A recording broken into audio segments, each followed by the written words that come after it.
The question, is it appropriate to move to another place?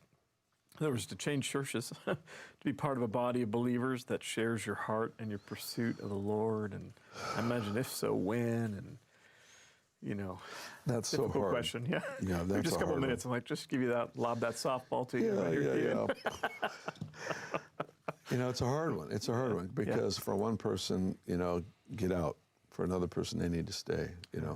It used to be I always counsel people to stay. Mm-hmm. I did because I really like the local church. I love every part of it. I mean, every group I think has value, and just encourage people to stick it out and pray. Do what you need to do to get supplements. Go to the conference. Get the tapes. Do something. That will help you to stay. Burning. Mm-hmm. But in the last few years, I've just realized, what, we don't have all that much time.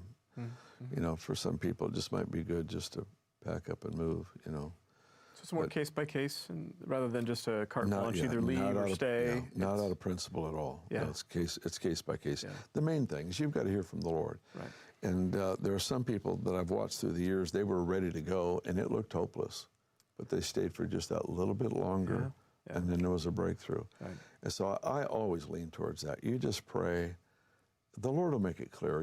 He doesn't withhold information from us. It doesn't withhold direction from us, I should say. Absolutely. He'll make it clear if we're willing to do whatever He wants us to do. Yeah.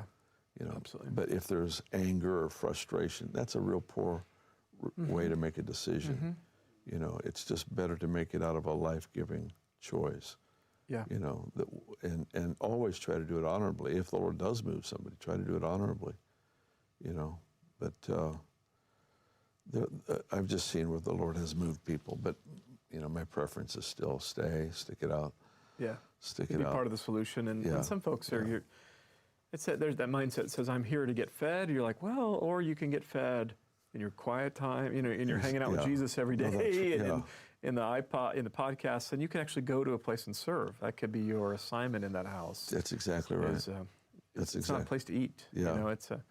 I think we have to be careful about that, because I've talked to pastors who if they've kind of treat their pastors like, I don't actually get fed by you anyway. I do it over here, and that's a real tough message. Well, I know. I had somebody come to me once. They said, "Do you have any tapes I could borrow?" I said, "Sure." I said, "Yeah, I'm not getting fed by your messages. Do you have any tapes I could borrow?" I said, "Sure, I've got."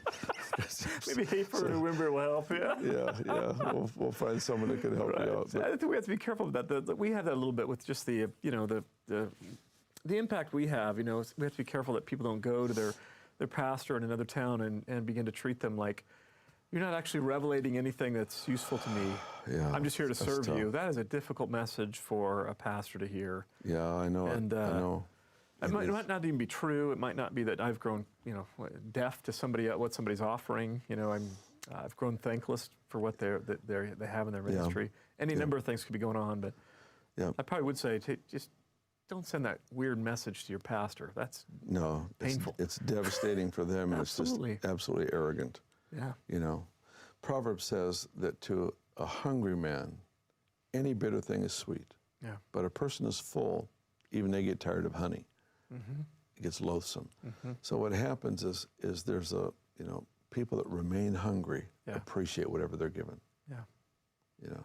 But those who live a satisfied life, and that's not in a positive sense, but religiously insulated from their own need,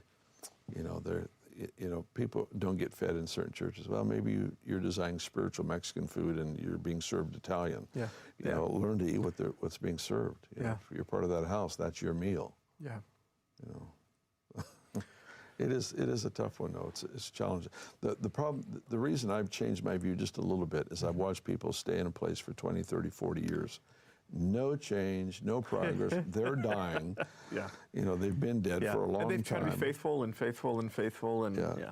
And I it sure would seem to me the Lord would want you to thrive. Mm-hmm. But don't move to Reading to do it. Just find somewhere.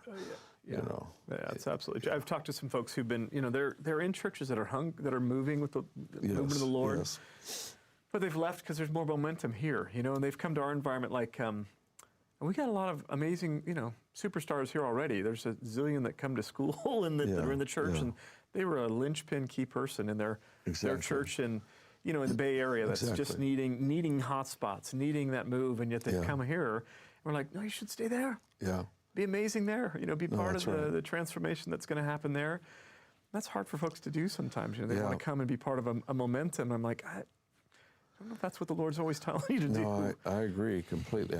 I just, it's really wonderful that anyone would want to come here. I mean, that's an honor. And when they do, I celebrate it and welcome them and hope that they get all and more, what they're hungry for.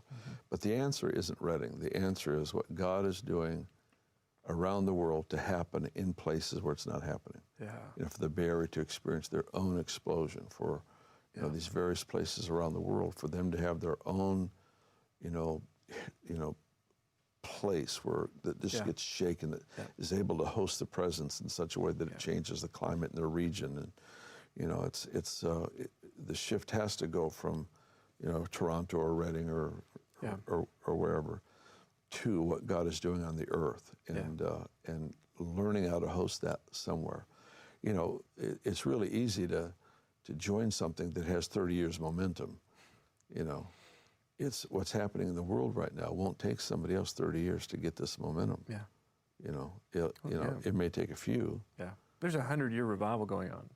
Exactly. Yeah, exactly. That's been accelerating for 100 years. No, that's exactly right. I'm referring to the group that have worked together, developing the specific things that we live and practice. It's been going on for several decades. And the cool thing about its compound interest is now, it's accelerating. Yesterday's wages are also earning wages today, so we're experiencing more.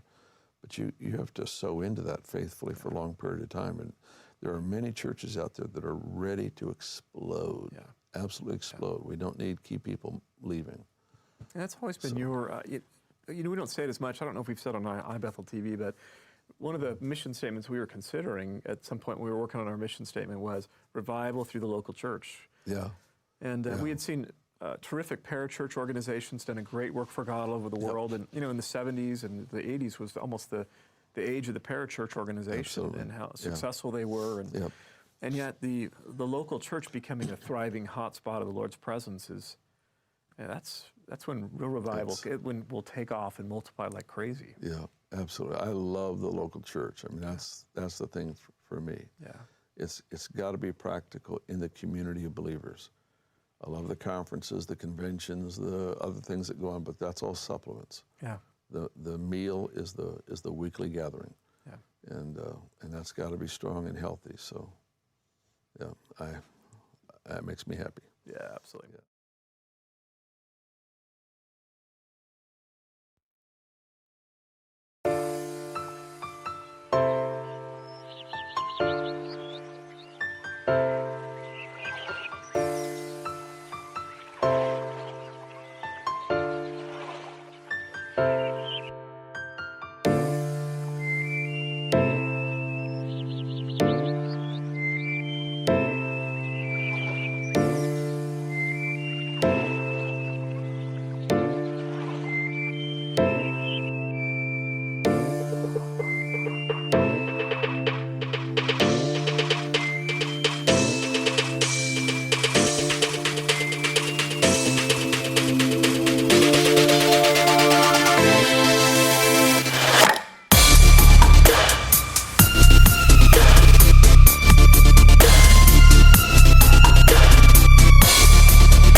you.